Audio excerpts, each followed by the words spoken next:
And Stain, what's up, y'all? So, welcome back. Appreciate y'all for tuning in to the next recap. This is the Field of Reams Week 11 unfortunate loss. I took a heavy one, 98 to 120.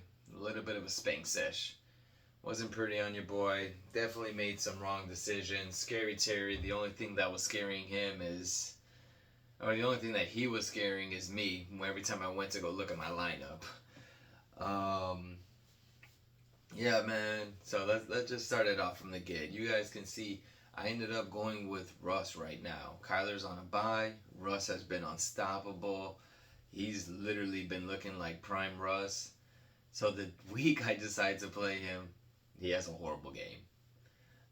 Prime Russ over here went 23 for 36, which in reality wasn't that bad if I'm being honest with you. Thing is that he didn't throw a touchdown and he had a pick in the end zone. So if he would have actually scored a touchdown and had a pick later in the game, it would be a whole different story. He would have gained 6, lost 2. He would have been sitting probably around 12, 13 ish, as opposed to 7. So granted, it is what it is. Mr. Unlimited is super limited. I think he's gonna bounce back. If I'm being honest with you, though, this was a bad week. Baltimore is a good team, and they shut him. That's simple. Now, yo, shout out to the oldest rookie in the league right now, Bo Nix. Dog, you're nice, Bo. I can't even front, man. Bo Nix is looking good. He's got Cortland Sutton looking like an every week starter. EWS. I don't know what to really say about Bo. He's on point. I haven't looked up his stats to tell you those either. So, Bo's on point though. I already told you, Scary Terry. Man, he hurt me. I think he got 2 targets. He only caught one of them. He's had weeks before where he's been very not productive per se, and then he balls out. I don't know necessarily what we're gonna continue doing with it. Literally, the 1 point really hurt. Jaden Daniels is dropped down just a tier, a little bit. But he did spread the ball heavily this last game. He ended up targeting 9 different receivers. So the fact that McLaurin didn't see, his usual abundance of targets with between 6 and 8, there's a big reason why. Is because everybody else saw at least one. Regardless of the fact, though, Scary Terry scaring me. Don't know what I'm gonna do with you next week, dog. To be honest. Went against Drake London, though. You know it is nice when Drake London only puts up 5 more points than Scary Terry. Then again, Drake London fell victim to the same thing that Bijan did, which was just Atlanta got scudded, man. Atlanta looked bad. Which, grand scheme of things, is not a big deal, but for my fantasy teams, I need Bijan to continuously run. So if Atlanta is up, that means Bijan is running the ball, killing the clock. They usually look a lot better. Granted, it is what it is. Drake London with 7, he's supposed to be doing a lot better than that, so take it. Now, my dog Cooper Kupp, man. You guys already know this. Cooper Kupp of coffee. Cooper Kupp is coming. Playoff bound, playoff seasoned. In reality, Kupp ended up going 6 for 10. He had that huge, I don't know, was it 87 or 67? I don't know. He had a super long touchdown run where he basically caught, shook off the defender, and that was it. Straight shot. Um, yeah, he needs more work. If I'm being honest with you, Kupp was again outproduced by Puka, and this is gonna be the formula going forward. Puka's an absolute monster. He's gonna continuously demand more targets than Kupp. But the crazy thing is, this game at least Kupp actually led him in targets. Kupp had 10. Puka had 9. But Puka also did get hurt, and he came back, but he did get hurt. Took him out for a little bit. Kupp got 2 tutties. As long as Kupp continues to eat at this level, it's okay. Puka's gonna eat. I gotta accept that, and I'm just gonna move forward with it. But I need Cooper to continue going. And if we go back to it, like I just told you, Bijan did not have a good game.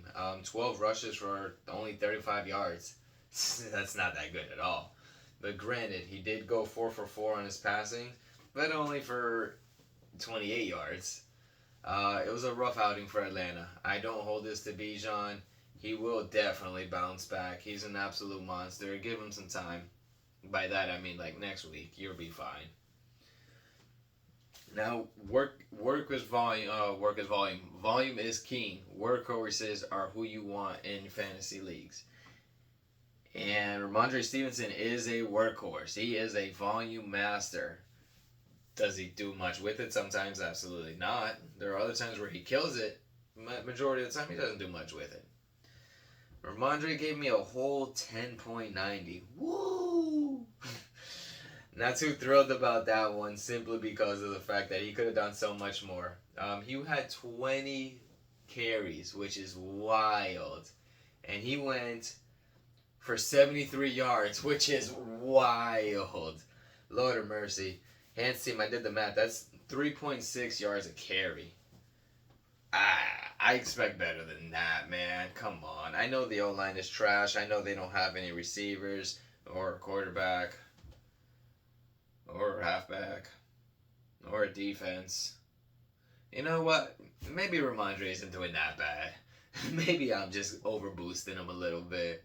So we'll bring it down a notch for you, Ramondre. But man, you're hurting. Can't even front. I need more than 10 points, dog. Now, waiver wire pickup, and this is going to be debatable on what I'm going to do going forward. Kate Otten is a monster, and Kate Otten has helped me so much within this league. Now I'm at the sense of Will Disley. Will Disley went 4 for 6, 80 yards. He caught a touchdown. Within the last 6 games, 5 out of 6 games, he's went over 6 receptions. Or 6 or more, I'm sorry. But the kid's balling, man. He's definitely the new pass-catching tight end. Hayden Hurst isn't a thing anymore. Apparently, he is Justin Herbert, one of Herbert's favorite targets, especially in the end zone. Tight ends usually are. But Will Disley is someone to look out for. I'm not sure what I'm going to do. I might just keep him, to be real. We're going to figure this out. 16 points is wild. I said wild. 16 points is amazing. I want more of an emphasis. 16 points is banging. 16 points is astronomical. No, that's too good of a word. Alright, 16 points is pretty fucking good, man. So we're going to take it, especially from your tight end, though. Your tight end, that is astronomical. Loving it. He ended up going against Hunter Henry. 9 points. Hunter Henry's a good stream. Can't even front. Oh, I completely forgot. My man's had Brian Robinson Jr., who I forgot to play in my other league and decided to have a nice little, I was going to say go off, but he's consistent. 13 points. Now, if we're talking about going off and we're talking about an EWS, which is an every week starter, we are looking at Juwan Jennings. I was telling you guys in the beginning that I was nervous about playing him. I didn't know how it was going to be. Is he just, this one-time boom or bust deal? Nope, he's been playing going forward. So Juwan Jennings is showing out once again. He dropped 20 points. What was his numbers? 10 for 11. So, wow, not 90% catch rate. He went 91 yards, so he almost broke 100 yards off scrimmage. He did give you a touchdown. I mean, what more do you want? The kid is balling. And looking up his actual numbers through, since, not since, because he's been out multiple times, then back in, then out again. But since Brandon Ayuk has been not playing, not that since he's been out, but when Ayuk is not playing, Jennings is averaging 8.5 receptions, 192 yards, with 11 targets. Bruh, that's awesome. That's freaking amazing. I'm going to take that from a waiver wire flex. Oh, my Jet Life airplane. I'm going to take that from a waiver wire flex every day of the week, man. I couldn't be any more happy for what he's been producing for me, if I'm being honest with y'all. Now, we're going to see against who he went, and we're going to see against who he went. Wow, dyslexia hitting your boy heavy. Brian Thomas. Brian Thomas was the only shining star in that Jacksonville side. Yeesh. And 11 points is the shining star. That's how you know it was bad. When I'm over here like, oh, he gave me 10, trash. He gave me, what, 7 trash. Yeah, okay, whatever. But 11 points is rough. I mean, he still won. I'm talking like I won the matchup. Oh, shit. I didn't shoot. Sorry, Hans team. But I didn't even realize your boy is so caught up in his own status on his own side. So Cooper Cup won against Puka. Cup outplayed Puka. And did I just completely skip over that? I think I just completely skipped over that. Nope, I went over Cup. Man, I'm losing it, Hans team. Sorry, y'all. But Cup did outplay Puka. And Najee Harrison did outplay Bijan. Najee's nice, man. Najee's been looking good. I know he's on his contract year. I'm pretty sure he's going to put in some work going forward. See who he signs with. Now, if we're looking at the kicker aspect, it's a wash. I had Brandon Jennings, Jesus Christ. I was looking at Juwan Jennings and Brandon from Milwaukee. Throwback NBA player just came in my head. But Tyler Bass with 6, going against Cardi with 4. Cool, little 2-point spread. Man, I got smashed on this one, though. Indianapolis, I really thought you were going to do much better against the Jets. And yeah, Garrett Wilson had 4 or 5 points. And Indianapolis had only 3. That didn't work out for me too well. While Denver, on the other hand, going against Atlanta and Bijan. If Bijan would have scored, his defense off rip would have been down. And that would have been a 14-point swing for me. Which, seeing how I lost by 21, you never know, man, what could have happened if that changed just one touch that would have happened. Hey, it is what it is, Hans team. We're not tripping about it. We are looking forward to hopefully making playoffs, but yeah. Playoffs? I don't think it's happening, y'all. I told you we're deciding what we're going to do with Disley and Auden. So I got Auden on the bench with a bye. Chuba's on the bench with a bye. My man's got McBride and Neighbors on the bench with a bye. So thankfully, because honestly, Neighbors is up and down, but he's a must start. He's an absolute goon. You have to play him. Trey McBride has been killing it as of late. I do think he would have smashed. But then again, I had Kyler on bye too. So that's up in the air.